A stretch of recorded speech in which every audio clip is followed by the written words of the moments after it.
నిర్మల్ జిల్లా బైన్సాపట్నంలోని all force పాఠశాలలో తొలి ఏకాదశి వేడుకను ప్రీ ప్రైమరీ విద్యార్థులు భక్తి శ్రద్ధలతో ఘనంగా నిర్వహించారు. ఈ సందర్భంగా శ్రీ విఠల రుక్మిణి చిత్రపటానికి ప్రత్యేక పూజలు నిర్వహించారు. పండుగను పురస్కరించుకుని బైన్సా నుంచి మహారాష్ట్రలోని పండరీపూర్ వరకు ఉన్న పుణ్యక్షేత్ర మార్గాన్ని ప్రతిబింబించే రూట్ మ్యాప్ను విద్యార్థులు ప్రదర్శించారు. సాంప్రదాయ దుస్తులు ధరించిన చిన్నారులు విఠల విఠల పాండురంగ విఠల అంటూ భజనలు ఆలపించి అందరినీ ఆకట్టుకున్నారు. ఈ కార్యక్రమంలో పాఠశాల ప్రిన్సిపల్, ఉపాధ్యాయులు, విద్యార్థులు పాల్గొని వేడుకలను విజయవంతం చేశారు.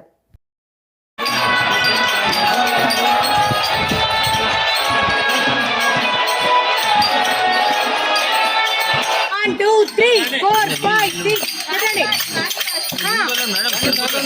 8.